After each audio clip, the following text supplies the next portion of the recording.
within maybe a year, Temu is selling the same products that you are selling for 80% of the quality at 50% of the price.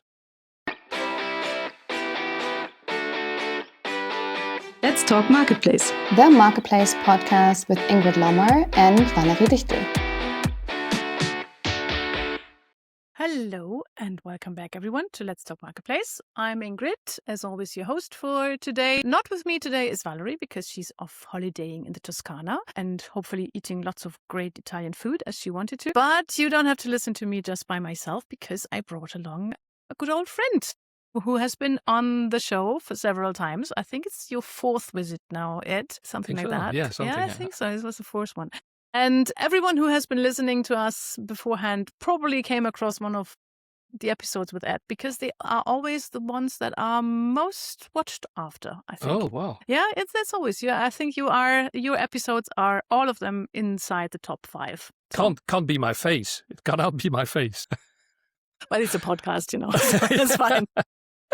Yeah, so whenever you are with me, we are talking about China commerce, and that is today, again, our topic. So today, I think I asked you back because we met at the K5 conference in June in Berlin, and I listened to your talk. It's always nice because now that we have known each other for a while, you always come up to me and tell me beforehand if you're going to say something new or if the talk is something that I heard before. And in that case, you came to me and said, like, that's new, you have to come. So I did. And and I think it was absolutely worth it because you were telling interesting new things about Temu and what they are working on. And that is something that I would like to dive into today. But before we do that, maybe I don't think I need to introduce you very much, Ed, but I'll say this. You are a special on China commerce. You are great at karaoke. And you are a skilled travel companion for everyone who wants to go to China. So maybe tell us a bit about that because you're planning on the next tours already. Yeah, so like you said, there's basically 3 things I do. I write these reports for China digital retail report. Those normally turn into keynotes like the ones you've seen at K5. And then all of these keynotes that I do turn into content for the study tours that we do. In October, I'm going to do 2 new tours with K5, the 4th tour I'm doing with them. And with the Norwegian Virke, also a retail organization, to take them to China. And then we normally have, in the morning, I give a masterclass on a certain topic.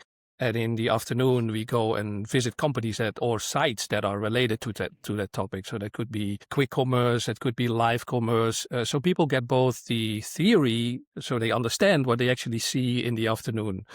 And then on top of that, we have all kinds of cultural things, so people can also get to know the culture a bit better. Okay. Yeah. So that is, and it's normally a week, is it? Yeah, it's a full week. Yeah, that's still something on my bucket list.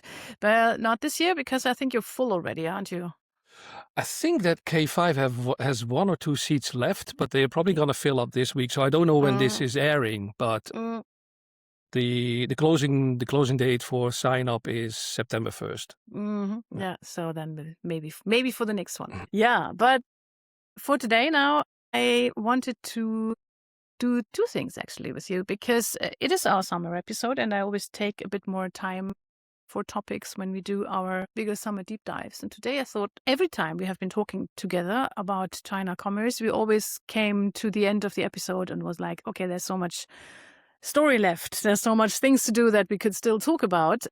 And we don't have any time anymore. So today I thought, let's just do a 2-parter, Just give us the time that we need to really dive into the many, many topics you have. And for our first part, you were talking at K5 conference about something that really caught my interest, and that was a new private label program of Temu. I noted it down as Amazon Basics in China commerce. That is probably much too simplified, but that is something that's stuck in my mind.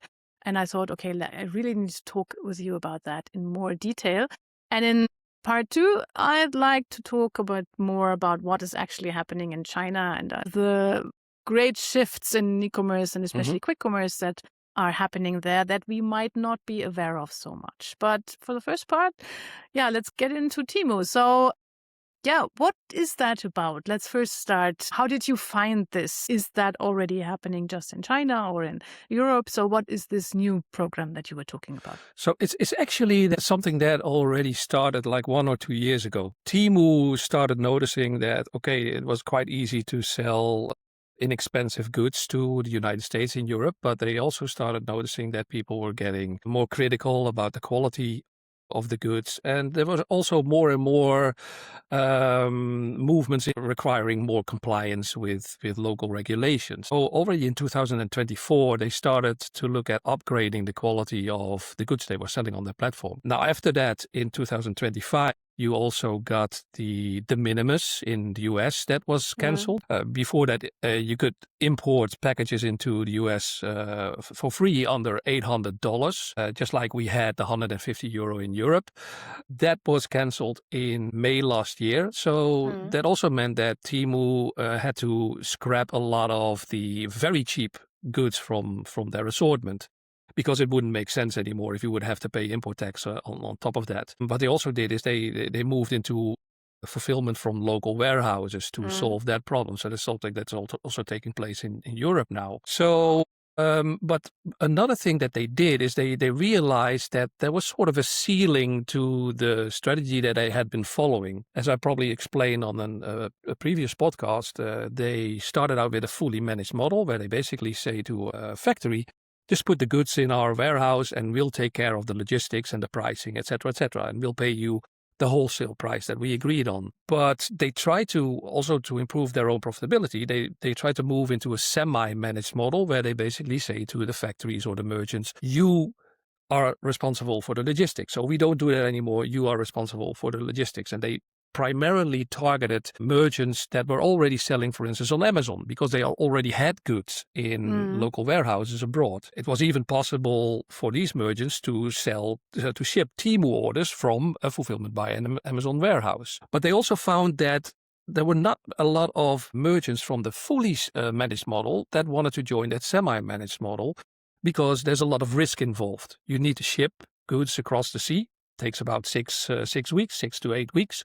You need to put them in a foreign warehouse, and you don't have real certainty that they will actually sell. So a lot of the smaller merchants in China that weren't doing cross-border e-commerce already didn't want to join that. So Temu started to get into the ceiling of what was possible with these two models. Then they also, of course, started the local-to-local business, where they try to convince local brands to also join their platform. But just as happened with other platforms like AliExpress, not a lot of brands are willing to be among what they would sometimes call Chinese junk.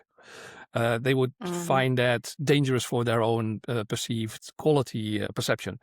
So all of these models were running into sort of like a ceiling. So what Temu then decided to do is, and I think the first mention of that was in December last year, they said we're going to create a new Pinduoduo.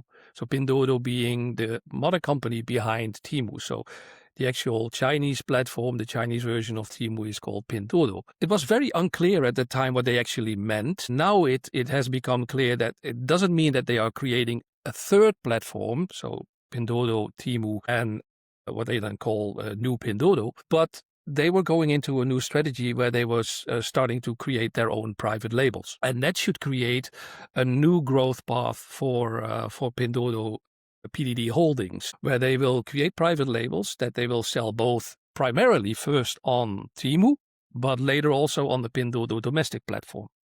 So that's basically what is the story behind this emergence. Now, and I mentioned that they called it New Pinduoduo in the beginning. Now it's called Xin Pinmu, where Xin is Chinese for new, and then Pin is from Pinduoduo, and Mu is from Temu. So it's like New Pinduoduo, New Temu. What a fascinating discussion, isn't it? But before we continue, a very quick break because our Marketplace Universe webinar fall is about to start. And we've got 4 free sessions lined up for you to help you sharpen your marketplace game this autumn. So also very, very interesting.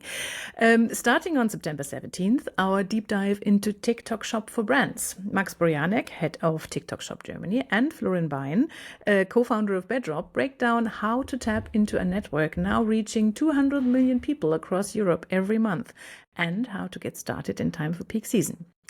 And on September 29th, we take a journey with Kaufland Global Marketplace across Europe. And the marketplace is now active in 9 countries, Germany, Czechia, Slovakia, Poland, Austria, Italy, France, Spain, and the Netherlands. Dorian Schum, head of marketplace sales at Kaufland, will walk us through the expansion numbers. And Etienne Sahin of FTT Distribution is also there to show us how that actually looks from a seller perspective, who's active across all of them. Next on October 13th, Marketplace Seller Trends with Channel Engine. Valerie and Joris Steins will dig into the findings of the Marketplace Shopping Behavior Report of 2025, where and how you can best reach your marketplace customers according to great data.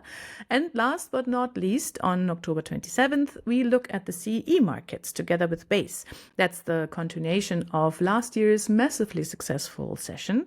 And this time we go even deeper. We look at how you can expand successfully into this highly interesting but also highly competitive markets.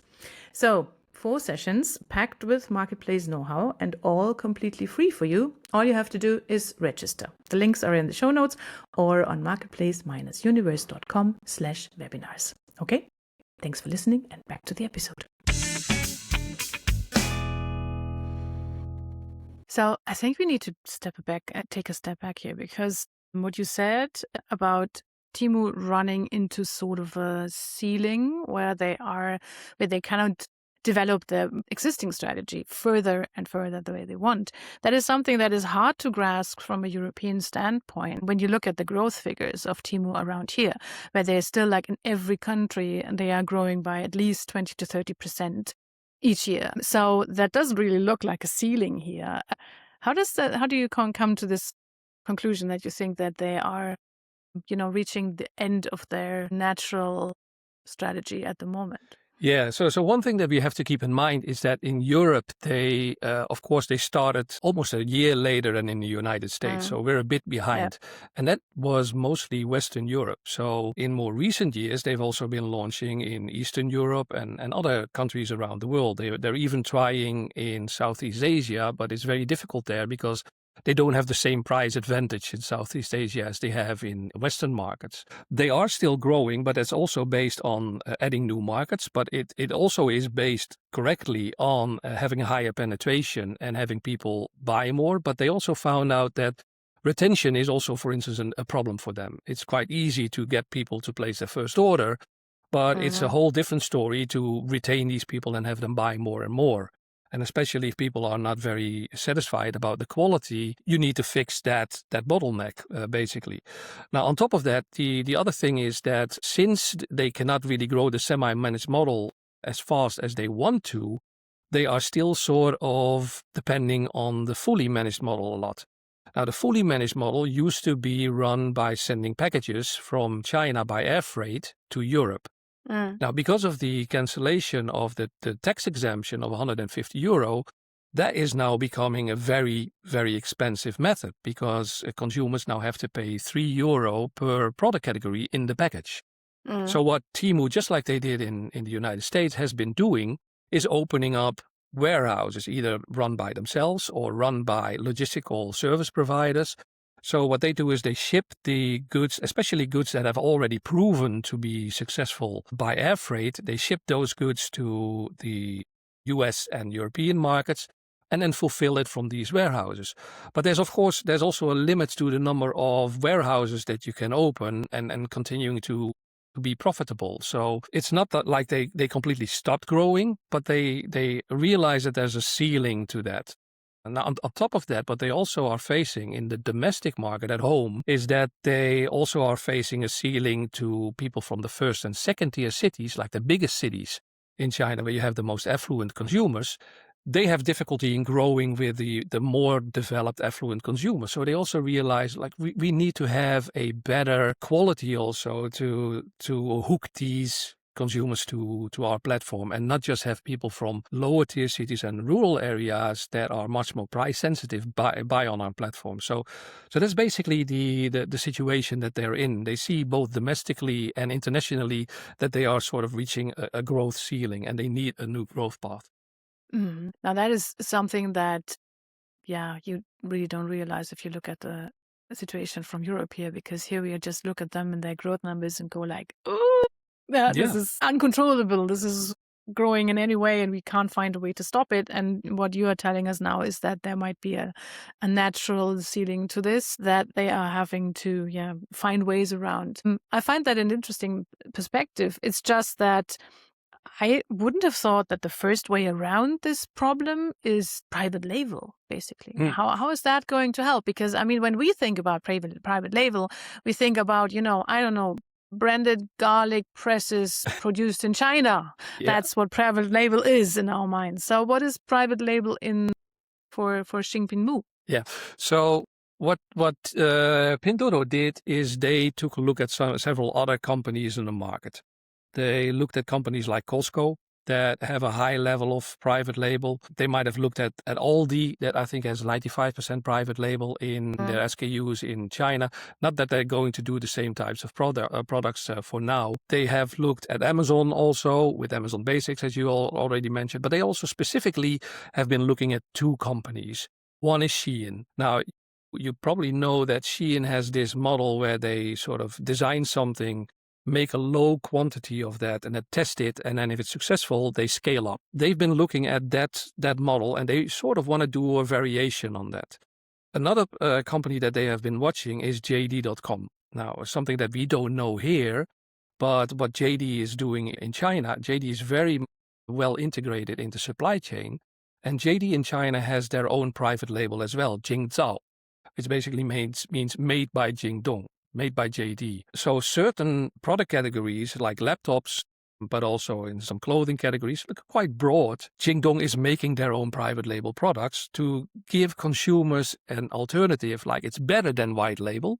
And we need to keep in mind that most of the stuff that Pinduoduo and Temu have been selling are white label products. So the promise is that with these new private labels, they will be better in quality than the white label products, but they will be cheaper than the well-known brands. So they want to find sort of a path in the middle, which also allows them to have a higher margin, but also at the same time have better control over the quality, because they will be just like Shein does with all of their women's apparel factories. They will have a higher level of control over these companies. What they will also do is, in a process that's called C2M, consumer to manufacturer, they will use all of the data that they are generating on the Pinduoduo platform in China and the Temu platform worldwide to distill what consumers actually want and to see what their preferences are.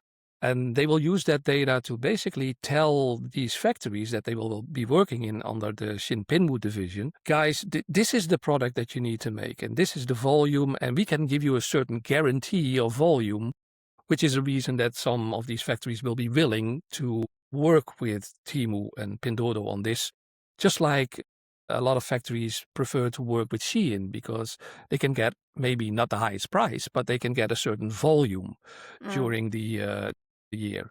So that's basically the reason why they are doing this, having more control, having a better margin, and also at the same time giving the people that are already on their platform a better alternative than those white label products, but cheaper than well-known brands.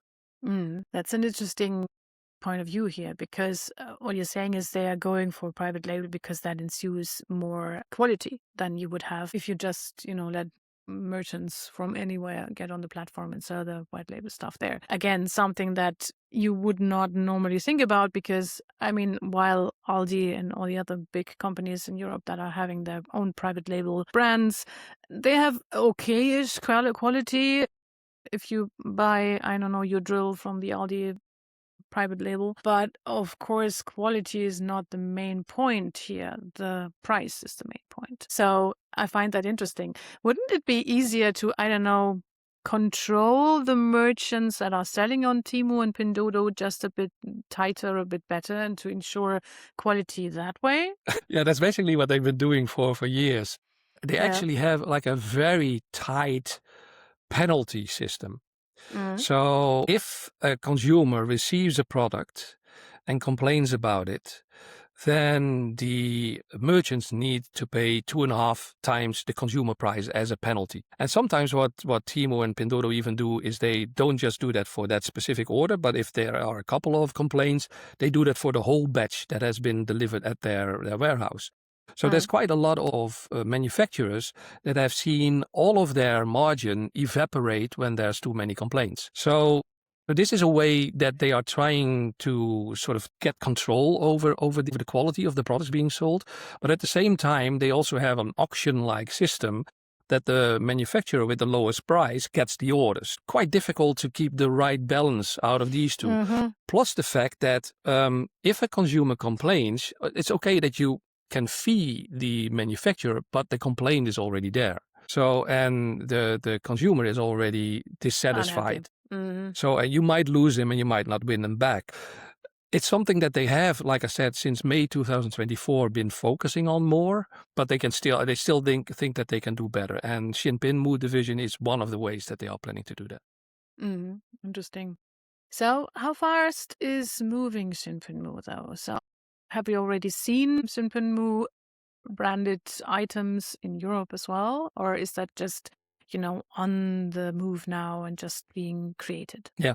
So the Shinpinmu division was announced in March. And by that time, they were already testing a couple of things. So basically what they do is, as Pinduoduo and Temu, they already have like a big pool of manufacturers that they work with.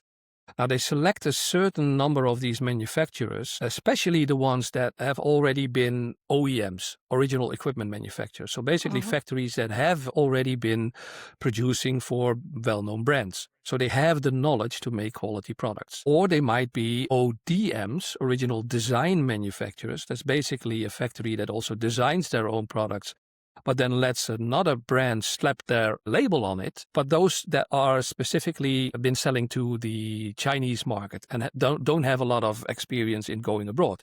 But these two types of companies have a better quality profile, basically. So that's what they are looking for. Now, on top of that, they also have certain requirements from those companies.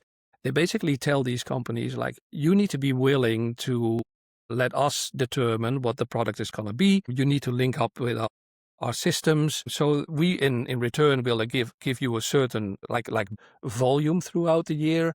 But you basically will have to follow our leads. So most of the very big manufacturers or brand manufacturers will not want to do that. But the small and medium-sized ones, they will want to do that because, like I said, it will give them certain volume. So they've been making a selection from these different companies. Then what they did is they have started to test some of the products still as a white label product. Just putting it among the white label goods that are available on Temu and see what the response is, see if there's any quality complaints. So they are basically moving out now from that phase. And just this weekend, I found out that they've launched their first private label, which is called, if I'm not mistaken, Bimuvo. Like I say, always, you can leave it up to the Chinese to come up with crazy, strange brand names. So this is the first one, Bimuvo.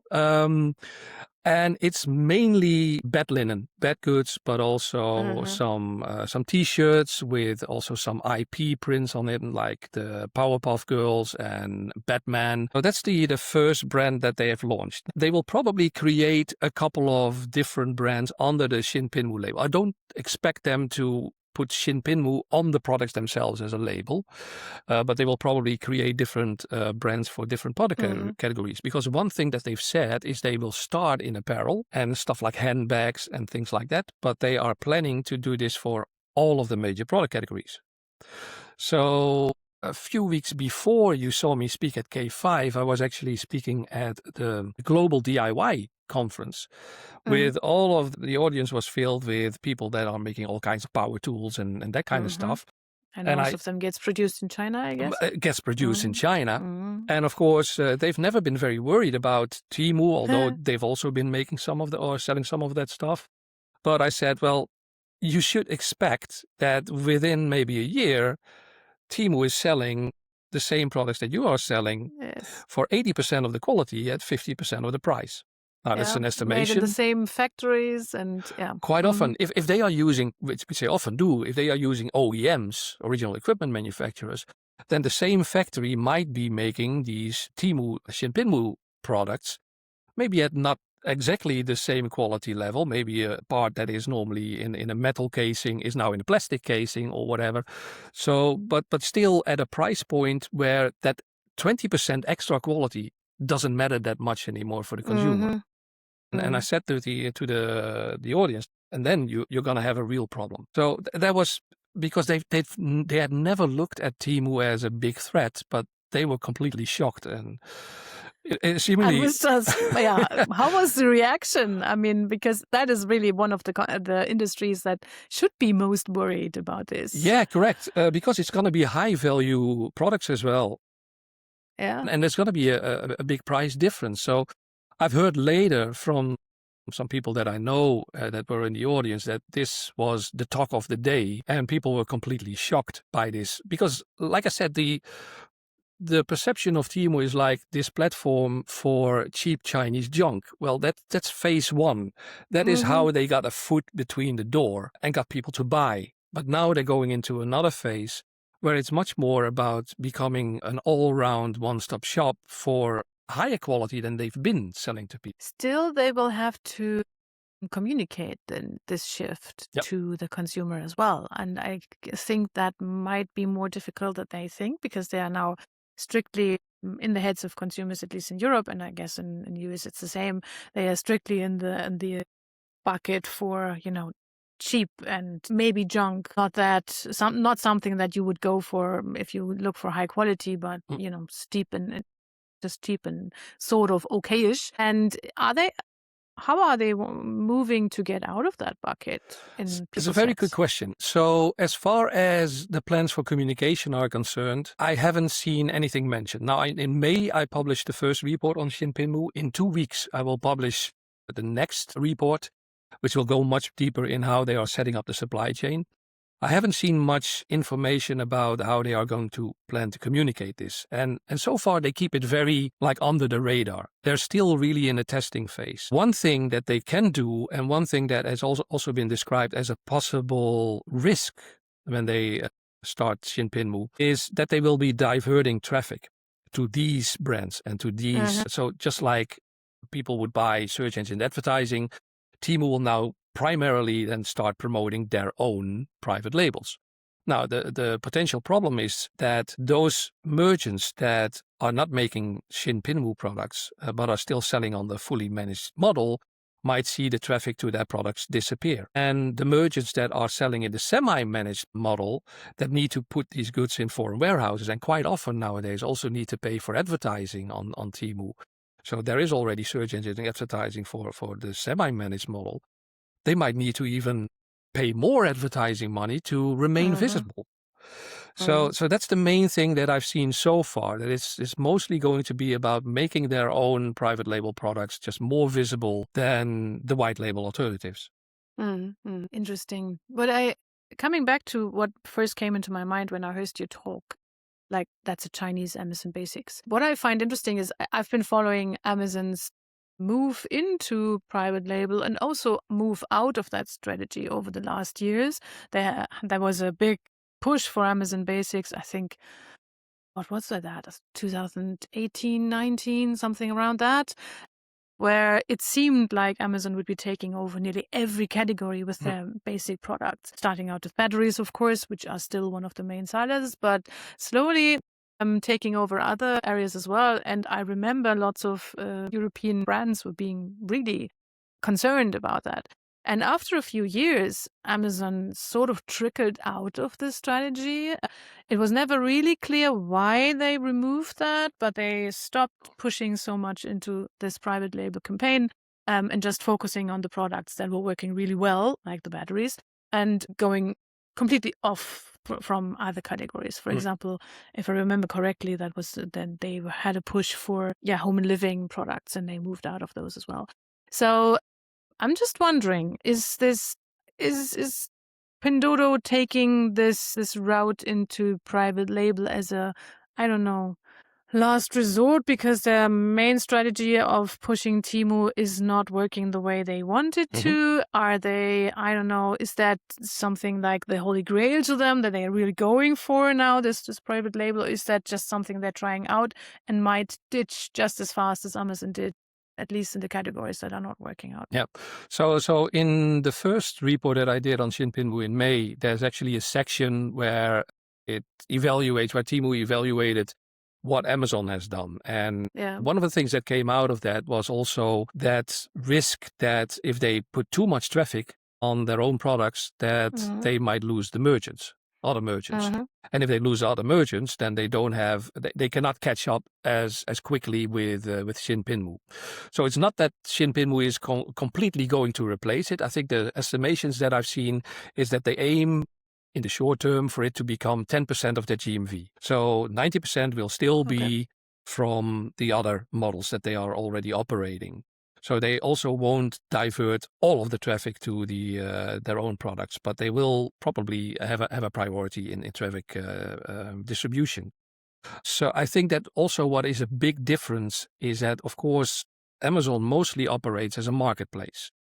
So there, all of the merchants will have to pay for fulfillment by Amazon, will have to pay for advertising, will have to pay commission, etc., etc.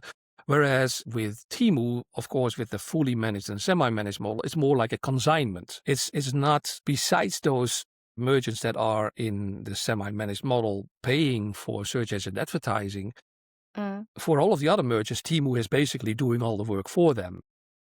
So they don't need any of the knowledge for cross-border commerce. They only have to ship it either to a foreign warehouse or to the Temu warehouse in China. So it's a slightly different situation that has maybe a different type of lock-in. And then remember that when Amazon was doing Amazon Basics, there was a lot of comments from other brands saying, okay, you have all of the data on my sales, and you're now figuring out how to make copies of my products and then selling those instead. So, well, there is the same risk also with Xinpinwu. I think it might be on a different level than, as far as I know, that was one of the major reasons why Amazon Basics was never really rolled out the way they might plan. Yeah, because of the pushback. That's really interesting because, the models are different here because for Amazon, a merchant is much more profitable than for Temu, is it? Because they are taking money from them at every point of their journey on the platform, while when a merchant is on Temu, he's mostly producing costs for Temu. Yeah. Well, I mean, interesting. The common estimation is that about 50 to 55%, if you are selling on Amazon Prime, your product needs to be in a fulfillment by Amazon warehouse, and then about 50 to 55% of the sales price actually ends up in the pockets of Amazon. Yeah. So, and the rest is then the gross margin for the merchant. So that's also why you quite often see that merchants on Amazon are offloading surplus stock on Temu because, they might get even less on Temu as a gross margin, but they don't have to pay for all of those different costs. Yeah, that's interesting. Yeah, okay. I mean, that also already brings us to the end of the first half hour, but I think that was a really interesting look on what is happening here, especially if we consider what that means for European brands that are producing in OEM factories, because I mean they're already not having a lot of fun with Temu, but that might be even worse as soon as that takes off. If they get the communication side right, I still think that this is something that Chinese companies might be underestimating, that you still have to get the consumer to go the shift with you. Yeah, and if I might add a couple of things. I mean, most of us here in Europe, we are looking at Temu as Temu. A lot of people are lacking knowledge about the company behind it, Pinduoduo. Now, Pinduoduo is the second biggest e-commerce company in China, and they've taken all of that market share from Alibaba in just maybe like 6 years' time, 8 years' time. Also, Pinduoduo is actually they have a brand called Dodo Maicai, where they deliver groceries and FMCG to people at pickup points. You order it today, it gets delivered tomorrow. It's called community group buying. By doing that, they are the biggest grocery seller in China. They have more than 300 billion renminbi in GMV every year. So they are bigger than the biggest supermarket chain in China. So, and then you have Temu, which is probably heading quite fast to become number 2 in the world. So, and then they have several other initiatives as well. But there is an enormous company behind this. So you have you ever been to Shanghai? No, not yet. No, you need to come the next time. But if you're in Shanghai, you stand on the Bund, where you have all of the colonial buildings from the English concession time, and you look across the river and you look at Pudong, the famous Pudong skyline. And one of the buildings that you see on the left is the DSB Bank, used to be the DSB Tower. Pinduoduo has bought that whole 19-floor tower to house their Xinpinmu division. So it shows you how enormously serious they are about these things. And I always say that they are so agile and they are so aggressive that when they set their mind to do something, they normally succeed. So, and that's something that we always should keep in mind when we look behind Temu to the company that's actually behind it. Yeah, absolutely. Now that was leading us nicely into the second part of our episode that we wanted to, because in that case, we want to talk about more about the things that are happening in China, especially in the area of quick commerce and supermarket delivery commerce that is being huge and blowing up. And yeah, Ed loves to talk about it. And I think too little people in Europe just listen to it because that is so out of our experience that, we might be underestimating something there. So that is something that I would like to take, some more interest in the next part. So if you have been listening to this part, please make sure to tune in again next week. And we'll see you there. You listen to Let's Talk Marketplace, the Marketplace podcast with Ingrid Lommer and Valerie Dichtel.